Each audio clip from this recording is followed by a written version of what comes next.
Bueno, hola a todos. Vamos bien de tiempo. Espero que de ganas de la pausa también. Así que seré rápido con los mensajes claros. Lo intentaré, ¿vale?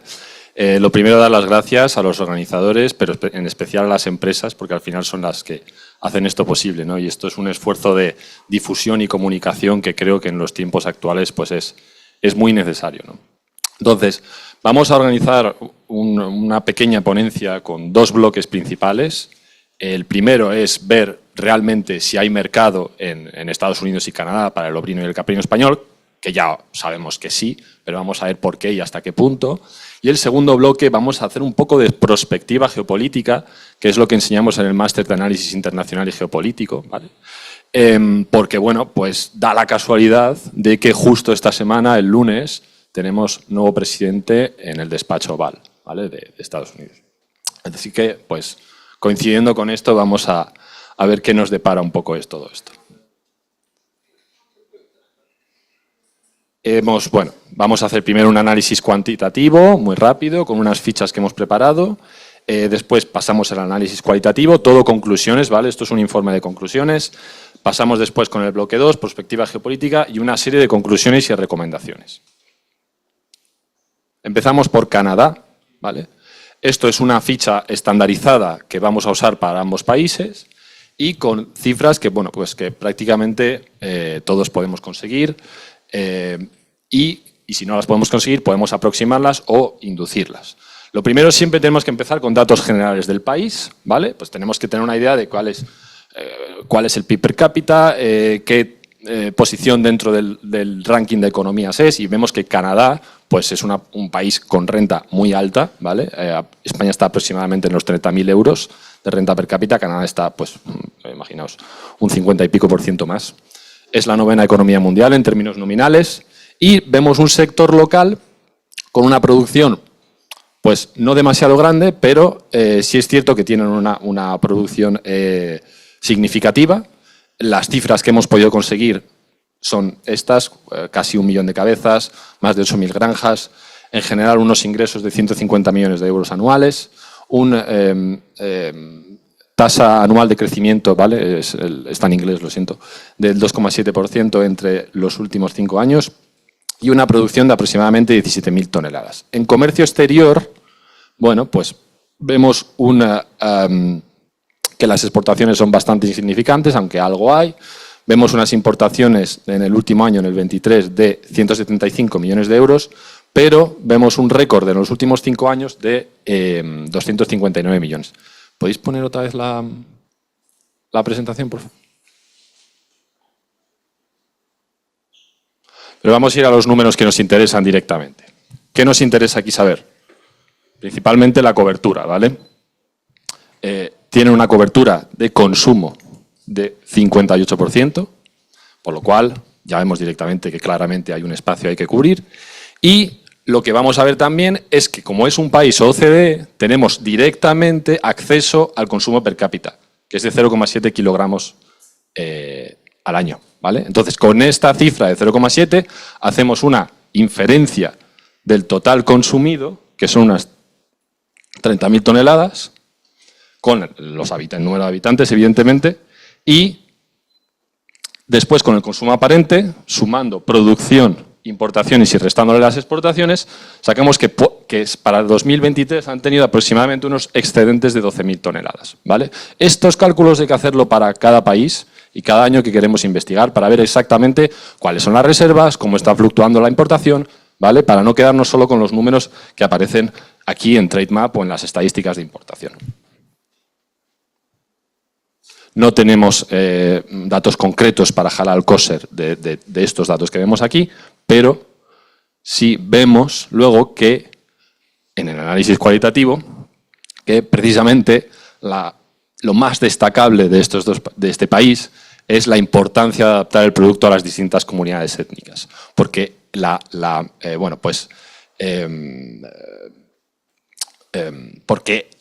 el mercado halal en Canadá es súper importante, alcanzó los 1.500 millones de dólares americanos, aquí pongo dólares, no euros, en 2023 y aumenta considerablemente durante Ramadán y Eid, ¿vale?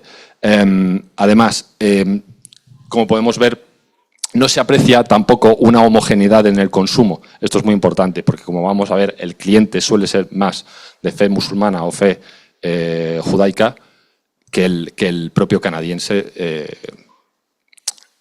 Entonces, pasamos más conclusiones, por ir rápido. Se está dando muchísima importancia al aspecto de sostenibilidad y salud como principales tendencias, ¿vale? Aspectos importantes que habrá que comunicar: huella de carbono, la carne de caprino y ovino como más saludable que otras carnes, ver qué están haciendo los competidores. Algunas marcas muy reconocidas en este aspecto, como Maple Leaf y Snyder's, aprovechan el marketing basado en elementos naturales también, ¿vale? En general, incremento de la demanda en segmento alto. Animales alimentados con pasto. Bueno, esto es lo que se considera en Canadá como segmento alto. Al aire libre, pero también ecológico, sin hormonas, etc. Dentro de lo que son carnes en general, ¿vale? Luego habría que aplicarlo a cada caso en concreto. ¿Alguna conclusión más? Vemos que hay un grandísimo potencial de consumo en generaciones más jóvenes, aun teniendo en cuenta lo que hemos dicho antes, de esa dificultad de homogeneizar las campañas, ¿no? Sí es cierto que la promoción de cocinas de otra parte del mundo se ha desestabilizado un poco el texto, pero como la mediterránea tiene muchísimo tirón por las redes sociales, ¿vale? Esto también lo vamos a ver que es algo que ocurre con Estados Unidos. Aunque siempre, y aquí es muy importante en el caso de Canadá, la amenaza del competidor de kilómetro cero, el locally sourced o el producto que ya está transformado, que es lo que se conoce como el ready to eat, ¿no? Vemos que la distribución minorista en Canadá está concentrada con agentes propios, en general es grande superficie, ¿vale? Y esto, pues evidentemente, reduce riesgo e incertidumbre, pero las condiciones comerciales pueden ser peores. Por supuesto, intentar, dentro de la medida posible, en Canadá, aunque esté copado por las grandes superficies, llevar una estrategia multicanal para reducir la exposición, como vamos a ver luego, y aumentar la capacidad de negociación, ¿vale?, con los distribuidores, y teniendo en cuenta que aun pese a ser un país de renta alta, tienen sensibilidad al precio. Y hemos hecho un store check rápido, y lo que podemos es simplemente comprobar el store check, no tanto precios, sino qué es lo que se está vendiendo, ¿no? Entonces, hemos utilizado el caso de Costco, y lo que podemos ver es que evidentemente son productos en grandes piezas y ya preparado como para cocina internacional como la India. Esto yo creo que es bastante significativo. Rápidamente pasamos a Estados Unidos, mismas cifras, población 331 millones, Estados Unidos es un mercado enorme, esto ya lo sabemos, el PIB per cápita es tremendamente alto, ¿vale? 69.920 euros al año, que es más del doble que el de España. No obstante, no hay que dejarse engañar del todo por esta cifra porque es nominal y no tiene en cuenta los precios ajustados, ¿vale? Los precios ajustados al coste de la vida. Es decir, que no se compra lo mismo con $1 en Estados Unidos que con $1 en España. Y esta cifra no mide eso. Aún así, es la primera economía del mundo y, como vamos a ver luego, tienen una gran capacidad de negociación con el resto del mundo. Sector local, pues aproximadamente unas 5,2 millones de cabezas, muy dispersas, ¿vale? En granjas, o sea, es decir, podemos encontrar microgranjas con pocos animales, principalmente para consumo propio, consumo local. Esto es un aspecto muy importante. No tenemos ingresos disponibles para las granjas. La producción, sí es cierto que ha bajado un poco, pero es de 59.000 toneladas aproximadamente en 2023. En cuanto a comercio exterior, exportaciones insignificantes, importaciones de más de 1.000 millones de euros, el precio medio de unos 9,15 euros el kilo, y el récord de los últimos 5 años ha estado en 259... No, perdón, esta es la... Un momentito. Bueno, ha habido un error con una de las tablas, luego os la pasaremos, ¿vale? Igualmente, las cifras son similares. Tenemos una tasa de cobertura de aproximadamente el 40%, por lo que Estados Unidos, evidentemente, es un mercado de muchísimo potencial, ¿vale? Simplemente lo que queremos hacer aquí es una estandarización de cuáles son las cifras que hay que mirar y poco más. Tampoco nos vamos a meter en muchísimo detalle. Vamos a ver el análisis cualitativo de Estados Unidos. Lo mismo, las dos primeras conclusiones son exactamente las mismas. Importancia de adaptar el producto a las distintas comunidades étnicas y la relevancia del estudio del consumo estacional y religioso. En este caso, Estados Unidos, al ser un mercado mucho más grande, tiene una aproximación de consumo halal de 9.000 millones de dólares que se estima para 2026, pero también tenemos en este caso el mercado kosher, que ha sobrepasado los 40.000 millones de dólares. Por lo que se trata de un mercado también en este caso, muy, muy grande. Tenemos también la misma conclusión, incremento de la demanda en segmento alto y de los jóvenes. Lo que pasa es que además del hincapié en prácticas sostenibles, también se observa un creciente interés por estos canales de TikTok, Instagram, que en Estados Unidos tienen muchísima capacidad de atraer público joven que quiere cocinar en sus casas, ¿vale? Y además el retorno de la inversión de estas plataformas en Estados Unidos suele ser bastante alto, porque hay muchísimos TikTokers, influencers secundarios que abogan por este tipo de campañas. Además, muy importante, y esto es una de las buenas noticias de la nueva administración de Trump, es el Make America Healthy Again, que sin duda es una oportunidad, ¿vale?, para carnes con menos infiltración de grasa, etc. Y muy importante en Estados Unidos lo que se conocen como los health claims, ¿vale? Pasamos a lo último. Sensibilidad al precio. Aunque es un país con una renta muy alta, no se nos olvide nunca, ¿vale?, que hay unos factores decisivos en la compra en la que los americanos son totalmente diferentes a nosotros, que son muy precios sensibles, ¿vale?, aunque aún debido aún pese a esa renta muy alta que tienen, ¿no?, en términos nominales, pero sobre todo lo que buscan es el convenience. El americano medio no va a comprar todos los días al supermercado. Va una vez y compra muchísimo, compra en bulk, compra en productos a granel, ready to eat, productos con una vida larga, con una vida útil muy larga, perdón. ¿Vale? Entonces, los canales de distribución son variados, son grandes hipermercados, pero también vamos a encontrar muchísimas tiendas especializadas, ¿vale?, en la que el consumidor que busca un producto de un poco más valor añadido que la carne habitual va a siempre tener en cuenta. Además, en Estados Unidos influye mucho también el eating out, el comer fuera. De hecho, desde 2010 superó el consumo en restaurantes, el consumo de carne en restaurantes al consumo de carne en la propia casa. Por lo que es un canal de distribución que también hay que aprovechar. Y en el Store Check vemos un poco las mismas conclusiones, pero destaca el producto ya cortado y piezas enteras deshuesadas, ¿vale? Coincidencia con las prioridades del consumidor que hemos visto. Cortes de alta calidad, pierna, lomo y congelados, ¿vale?, para mayor vida útil. Y ya terminamos la parte de Canadá y Estados Unidos. Vamos a hacer unas fichas para recuperar toda esta información y hacerla en 1 o 2 páginas, que sea ya estandarizado y homogeneizado para cada país. Y aquí lo que vamos a ver, y aquí me voy a parar un poco más, es qué está pasando, ¿no?, con todo esto. En general, creo que tenemos todos un poco una nube en la cabeza, ¿no?, sobre, bueno, está muy bien analizar mercados, sabemos que Estados Unidos y Canadá son mercados con un gran potencial, los números están ahí, pero ¿qué va a pasar? ¿Hasta qué punto podemos esperar una guerra comercial con la Unión Europea o una desestabilización total de los mercados en los próximos 4 años, ¿vale?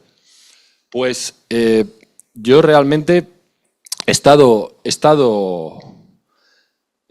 muy pendiente de estos temas antes de que me comentasen aquí para venir, porque no entendía nada de lo que estaba ocurriendo. Y es a lo que iban al principio con esto de la desinformación, ¿no? Desinformación por bulos, por mentiras, también. Pero en este caso lo que nos enfrentamos es una desinformación por rendimientos decrecientes de la información. Es decir, cuanto más nos informamos, cuantos más opiniones tenemos, cuantos más periódicos leemos, menos sabemos qué es lo que va a ocurrir exactamente. Entonces, vamos a intentar dejar de especular un poco y poner los pies en la tierra y decir, venga, a ver, ¿qué va a pasar, no? ¿Y por qué? Nadie lo sabe, y yo tampoco. Si yo vengo aquí a deciros qué es lo que va a pasar, van a subir los aranceles, van a bajar, os estaría mintiendo. Y el que os diga que hay 3, 4 escenarios posibles también es que no tienen ni idea. ¿Por qué? Pues por lo que vamos a ver aquí. Sí es cierto que se comenta que dentro de todo el tema de la incógnita proteccionista, ¿no? Lo llaman proteccionismo, pero yo creo que es otra cosa. Dentro de lo que se comenta de la incógnita proteccionista, ese posible arancel del 10% añadido a las exportaciones europeas, Bueno, en Estados Unidos y en Canadá no tenemos aranceles ahora mismo demasiado altos, tampoco Australia y Canadá, que son los principales, Australia y Nueva Zelanda, perdón, que son los principales suministradores. Se comenta que puede haber un arancel añadido del 10%, pero hay en general poca probabilidad, y aquí sí que vamos a intentar decir, vale, con esto podemos estar seguros. Hay poca probabilidad de una guerra comercial con la Unión Europea. ¿Por qué? Porque Trump utiliza el arancel como una herramienta de castigo y negociación, ¿vale? No tanto como una oleada proteccionista, porque él cree firmemente en que hay que erradicar el libre comercio en el mundo. Esto no es tanto la realidad como que al final los americanos, en este caso esta administración más violenta en este sentido, lo utiliza como una herramienta para conseguir sus objetivos, que es America First, que es exportar más, que es importar menos, que es beneficiar a los productores locales, cosa que prácticamente hacen todos los organismos de promoción en todos los países del mundo, solo que Estados Unidos tiene ese poder, ¿no?, para hacerlo. Entonces, ¿qué pasa? Que va a ser imprescindible dentro de estas herramientas a las que va a poder recurrir Estados Unidos, llevarse muy bien con Estados Unidos.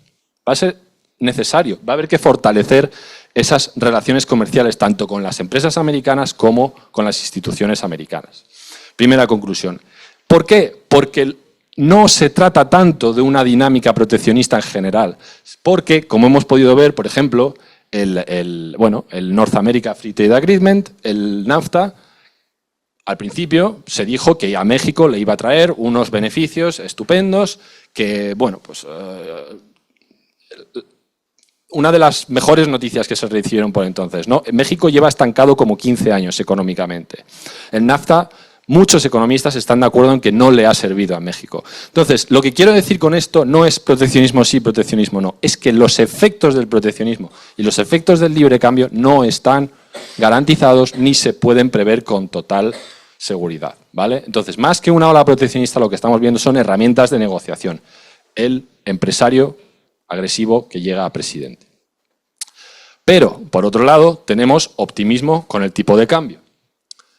Podemos esperar una apreciación del dólar, como tenemos ahora mismo, con un aumento de competitividad de las exportaciones europeas. Pues si el dólar se aprecia con respecto al euro, hacen falta menos dólares para comprar un euro, por tanto nuestras exportaciones son más competitivas.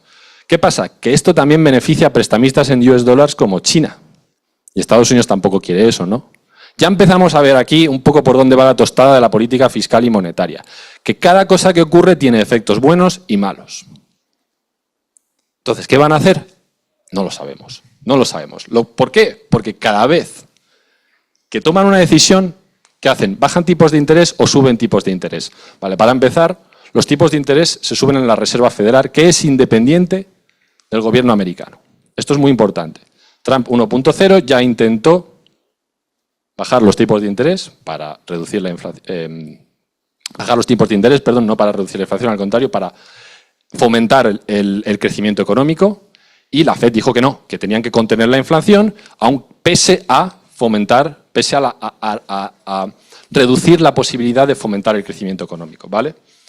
Él, por supuesto, estaba pensando en su segundo mandato: cuanto más crezca el país, mejor vaya la economía, más posibilidad tengo de volver a ganar.